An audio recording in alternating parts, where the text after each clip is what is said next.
চৌধুরীর বড় ভাই আর আমার এক ফ্রেন্ড আছে সুমন, হ্যাঁ শেখ সুমন, আমরা মিলে আর বর্ণিত আর এক বড় ভাই আছে জাহাঙ্গীর আলম, আমরা মিলে হোয়াটসঅ্যাপে একটা ওই রনির সাথে আমরা একটা মিটিং করি। মিটিং করলে রনি আমাদের এই প্রস্তাব দেয় যে আমরা আমার শ্বশুরের এই কোম্পানিতে বেশ কিছু লোক লাগবে, তোমরা যদি দিতে পারো তাহলে আমরা করতে পারবো। আমার পরিচিতর মধ্যে আমার পরিচিত যারা আছে তাদেরকে বলার পরে তারা বলছে যে ঠিক আছে, যদি এই সঠিকভাবে সরকার অনুমোদন দিয়ে যদি আমাদের মেম্বাররা যদি পোল্যান্ডে পাঠাইতে পারেন তাহলে আমরা যাব, কারণ বৈধ পথে হইলে আমরা যাব। তুমি আমাদের যে প্রস্তাবগুলি দিচ্ছে সম্পূর্ণ বৈধভাবে আমাদের লোকগুলি নিবে, নিয়ে ওখানে ভালো চাকরি দিবে, ফ্যাক্টরিতে চাকরি দিবে, আমাদের বেতন দিবে, এসব আশ্বাস দিয়ে আমাদের কাছে কোনো টাকা পয়সা, বেশ কিছু টাকা পয়সা বিভিন্ন অ্যাকাউন্টে নেয়, অ্যাকাউন্ট নাম্বার দেয়, অ্যাকাউন্টে তারা আমরা টাকাগুলি দিই। দেওয়ানোর পরে সে আমাদের কিছুদিন পরে একটা ওয়ার্ক পারমিট দেয়, 14 জনের ওয়ার্ক পারমিট দেয়। ওয়ার্ক পারমিট দেওয়ার পরে তারপরে ওয়ার্ক পারমিট দেওয়ার পরে এখানে দিল্লি অ্যাম্বাসিতে সে অ্যাপয়েন্টমেন্ট নিবে। ওর মধ্যে ডিসেম্বর মাসে সে 24 ডিসেম্বরে বাংলাদেশে আসলো যে আমি আসতেছি, আইসা তোমাদের সাথে সব কথা হবে। আসার পরে সব যারা ক্লায়েন্ট আছে, মানে যে এই প্যাসেঞ্জার আছে, সবাইকে ডাকায় কথা বললো। কথা বলানোর পরে তারপরে সবাইকে বললো যে আপনাদের এই দিল্লি অ্যাম্বাসিতে অ্যাপার্টমেন্ট নিতে হবে, এখন আরও টাকা লাগবে, টাকা দিতে হবে। সবাই তারপরে বললো ঠিক আছে আমরা টাকা দিব, টাকা দিলে আপনি কয়দিনের মধ্যে অ্যাপার্টমেন্ট নেওয়াই দিবেন। সে বললো আমি 1 থেকে 1.5 মাসের মধ্যে আপনার আমি যাওয়ার পরে 1 থেকে 1.5 মাসের মধ্যে আপনাদের অ্যাপার্টমেন্ট দেবো। তো সে অ্যাপার্টমেন্ট দেয় না, এটা জানুয়ারিতে ফেব্রুয়ারিতে অ্যাপার্টমেন্ট দেওয়ার কথা। সে বাইর করে না, নানান কাহিনী শুরু করছে, বলার পরে সে অ্যাপার্টমেন্ট আর বাইর করে না।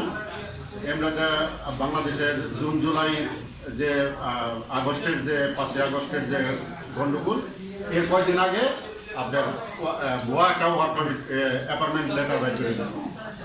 এই অ্যাপার্টমেন্ট অনলাইনেও নাই, কিছু নাই, ওকে আমরা বললে উপলভে এটা আমরা আন্ডার টেবিলে করছি, এটা কোনো কিছু পাবে না, লোক আসলে বিষয় আমরা আন্ডার টেবিলে এটা বিষয় কমপ্লিট করাই দিচ্ছি। এই দিকটা মানে দেশের অবস্থা খারাপ হয়ে গেল, ইন্ডিয়ান অ্যাম্বাসি বন্ধ করে দিল, এখন বিষয় হয় না। এখন ওই বলতেছে যে আমি এই বিষয় অ্যাপার্টমেন্টের ম্যাপ গেছে গা, ওখানে আর এটা আমি কিছু করতে পারবো না। এখন আবার নতুন করে অ্যাপার্টমেন্ট নিলে নতুন করে টাকা দিতে হবে। ওর সাথে তো এইভাবে কথা ছিল না, কথা ছিল আমাদের লোক পোল্যান্ডে ভিসা করবে, তারপর আমরা টাকা দিব, মেন পাওয়ার হবে, তারপর আমরা টাকা পয়সা তার পেড করবো। তো বিভিন্ন কলা কৌশলে সে আমাদের কাছে বিভিন্নভাবে 1,10,45,000 টাকা টাইনে নিয়ে গেছে। নেওয়ার পরে তারপরে এখন সে নানান বাহানা করতেছে, বিভিন্ন রকমের ভয় ভীতি আমাদের দেখাইতেছে। আর্মির ভয় দেখায়, একবার তার অমুক লোক আছে, তার প্রশাসনের লোক আছে, বিভিন্ন রকমের ভয় ভীতি দেখায়।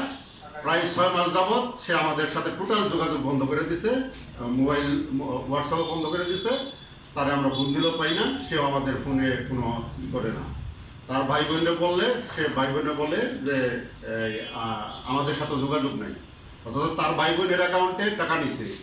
এই তার ভাইয়ের অ্যাকাউন্টে এই ইস্টার্ন ব্যাংকে তার ভাই সাইদুজ্জামান চৌধুরী, তার অ্যাকাউন্টে 11,05,000 টাকা নিছে। তার বোনের বাসায় বৈশা তার বোনের হাতে এই 15,000 ইউরো নিছে।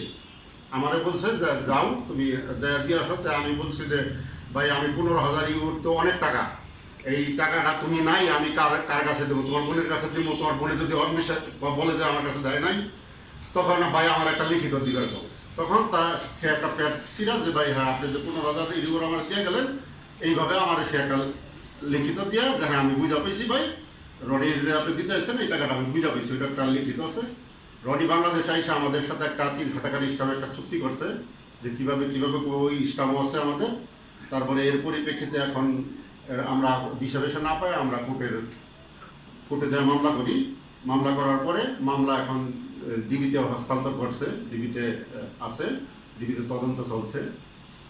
এই অবস্থায় মানে আমাদের যে ক্লায়েন্টগুলি আছে, ক্লায়েন্টগুলি আমাদের মনে করেন ওরা তো আর ওই রনের দিকেও দেয় না, কেউ দেখেন আমাদের দিকে দিচ্ছে। মানে আমার বিভিন্নভাবে মানে তারা ডিস্টার্ব করতেছে, বিভিন্নভাবে টাকার লিগা চাপ দিতেছে। আমি খুব অসহায় অবস্থায় হইয়া আজকে আপনাদের এই সাংবাদিক বন্ধুদের নিয়ে আমি এই মিটিংয়ের আয়োজনটা করলাম।